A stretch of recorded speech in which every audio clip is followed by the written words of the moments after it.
Good morning student. आज हम next poem करते हैं जो कक्षा 10 के सिलेबस में है, जिसका नाम है ए टाइगर इन द जू। कि एक टाइगर जू में, पिंजरे में कैसे महसूस करता है। लेस्ली नॉरिस ने इस पोएम को लिखा है, तो पढ़ते हैं पोएम को। देखिए, He stalked in his vivid strips. The tiger stalks. The tiger walked with pride in his vivid strip. Vivid strips में उसकी बॉडी के ऊपर स्पष्ट रूप से जो धारियां दिखाई देती है, उनके अंदर से टाइगर जो दिखता है और वो बड़े गर्व के साथ जंगल में चलता हुआ वो इसमें दिखाती है। He stalked in his vivid strip the few steps of his cage. The few steps of his cage. और वो पिंजरे में जब कुछ कदम रखता है और उसकी जो वाइट स्ट्रिप्स उसकी बॉडी पे है, बड़े प्राइड के साथ चलता है। On pads of velvet white. Velvet white pad, उसके जो गद्दीदार पाँव हैं, वेलवेट मखमली जो पैड है, गद्दीदार जो पैड है, वो एक प्राइड सा महसूस करता है। वो स्टॉक विद प्राइड चलता है। इन हिज क्वाइट रेज, और वह गुस्से में है, कि वो एंगर में है, क्योंकि वो पिंजरे के अंदर कैद है। He should be lurking in shadow. The poet says that the tiger should be lurking in shadows. Lurking होता है छिप जाना। तो पिंजरे में टाइगर है, और जब जंगल में टाइगर होता है, यहाँ पर पोइट ने इम्पोर्टेंस ऑफ फ्रीडम पर प्रकाश डाला है। The value of importance, the tiger in the जू and the tiger in the jungle. He should be lurking in shadow, sliding through long grass. जब जंगल में टाइगर होता है, वह लर्किंग इन शैडो, छाया में छिप जाता है, और लंबी लंबी घास में स्लाइडिंग सरकता है, सहज सहज सरक सरक कर शिकार करने के लिए या किसी प्रकार से वो सरकने लगता है, स्लाइड करता है। Near the waterfall where plump deer pass. Near the waterfall, जहाँ पर पानी के हॉल होते हैं, जहाँ पर पानी की जगह होती है, तालाब होते हैं, और जहाँ पर डियर पास यानी कि जंगली जानवर वहाँ पर आते हैं, हिरन आते हैं और दूसरे जंगली जानवर आते हैं, जहाँ से गुजरते हैं, वहाँ पर जंगल में छांव में टाइगर छिप जाता है और बिल्कुल धीरे धीरे लंबी लंबी घास में सरकने लगता है। He should be snarling around houses. He should be snarling around houses. और वह जब जंगल के साथ लगते हुए कुछ गांव है, और गांव के जो घर हैं उनके पास से He should be snarling around houses. घर के आसपास चारों ओर उसे स्नॉर्लिंग करनी चाहिए, दहाड़ना चाहिए, रॉरिंग करनी चाहिए, चिंगाड़ मारनी चाहिए। एट दी जंगल्स एज, जो जंगल के किनारे पर जो गांव बसे हुए हैं और जो गांव में घर हैं, उनमें वहां उनको देखकर शेर टाइगर ने स्नॉर्लिंग करनी चाहिए, दहाड़ना चाहिए, रोरिंग करनी चाहिए।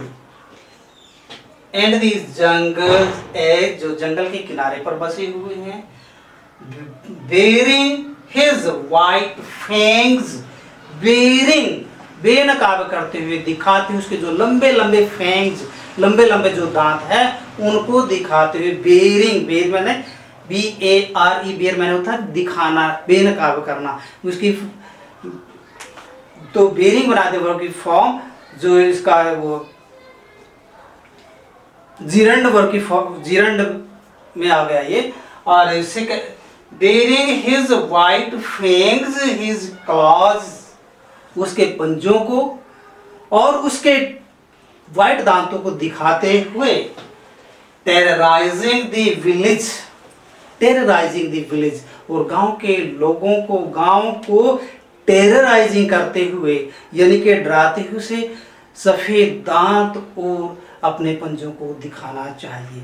यहाँ पर कवि नॉरिस लेस्ले बताता है, आगे देखिए अगले स्टैंजे में, but he is locked in a concrete cell, लेकिन जब वह पिंजरे में बंद है, ही इज लॉक्ड, उसे लॉक कर दिया गया ताले के अंदर, कंक्रीट सेल, मजबूत सेल में, मजबूत कोठरी में, मजबूत सेल के अंदर उसे लॉक कर दिया गया है, पिंजरे में लॉक कर दिया गया है। हिज स्ट्रेंथ बिहाइंड बार्स, जो उसकी मजबूती है, जो उसकी ताकत है, जो उसका जोश है, वो बार्स, सलाखों के पीछे रह गया है, छिप गया है।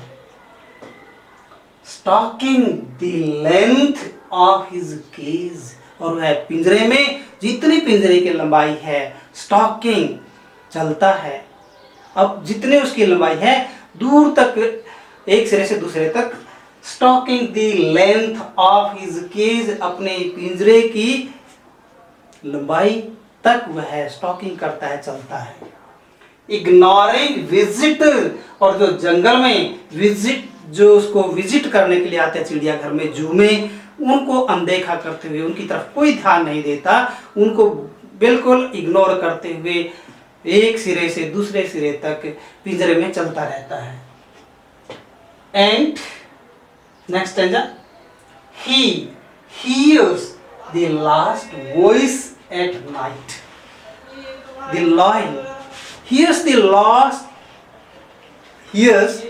last voice at night, रात को आखिरी आवाज टाइगर सुनता है। किसकी आवाज सुनता है? दी पेट्रोलिंग कार्स, जो पुलिस, जो सिक्योरिटी फोर्सेस के जो कार्स में चलने वाले लोग हैं, उनकी सिक्योरिटी कार की, पेट्रोलिंग कार की आवाज, गश्त लगाने वाले लोगों की आवाज को वो बड़े देर रात तक, लास्ट कहता है, he hears the last voice at night, night को आखिर में उनकी वो लास्ट आवाज सुनाई देती है उसको, वह उनको सुनता है। And stairs with his brilliant eyes at the brilliant stars, तो रात को वह ब्रिलियंट स्टार्स, चमकते हुए आकाश में सितारों को अपनी चमकती हुई आंखों से देखता है। तो ये पोएम है जिसका नाम है a tiger in the zoo, written by Leslie Norris. A tiger in the zoo एक शॉर्ट पोएम है, it is a lovely poem and very very vivid poem. It deals with the importance of the freedom of the lion in the jungle and his feelings in cage, और उसकी जो पिंजरे के अंदर उसकी feelings है उसको स्पष्ट करती है कि जंगल में शेर बिल्कुल आराम के साथ, जोश के साथ, प्राइड के साथ चलता है, और पिंजरे में भी वह गुस्से में, एंगर में होता है। और टाइगर इन द जू is a short and lovely poem. It is written by Norris Leslie. It contrasts a tiger in the zoo and the tiger in the jungle. कि एक जू में, एक जू के चिड़ियाघर के पिंजरे में जो शेर है, उसके जीवन को लेकर, उसकी फीलिंग्स को लेकर पोइट यहाँ पर बताता कि क्या डिफरेंस महसूस करता है। Contrast is tiger in the जू and the tiger in the jungle. The tiger feels happy joyful in the jungle, जब वह जंगल में होता है टाइगर वो बड़ा हैप्पी महसूस करता है, वह बहुत ही जॉयफुल महसूस करता है। But when the tiger in the jungle, he feels rage, he shows his anger and he is in trouble. वो कष्ट में है, गुस्से में है और वह उसको शो करता है. So at the end of the poet shows the importance of the freedom. तो importance of the freedom यही है कि जब भी मानव इंडिया 1947 से पहले जब ब्रिटिश गवर्नमेंट का गुलाम था अंग्रेजों का, तो उनकी फीलिंग्स क्या थी और आज की फीलिंग्स क्या है, ये आप महसूस करेंगे. कवित्री ने, नॉरिस लेस्ली ने इस पोएम को एक शेर के, टाइगर के द्वारा दर्शाया है. तो इसके कुछ डिफिकल्ट मीनिंग्स हैं. STAL के stock mean walk with pride. The tiger walk with pride in the cage, but he is not free. He is in anger. Read it very clear. The tiger's strips. The strips on the body of the tiger is white. That is very clear strips. सफेद धारियां हैं tiger की body पर, वो कवि ने इसमें दिखाया है. Rage mean anger. Lurking mean hiding.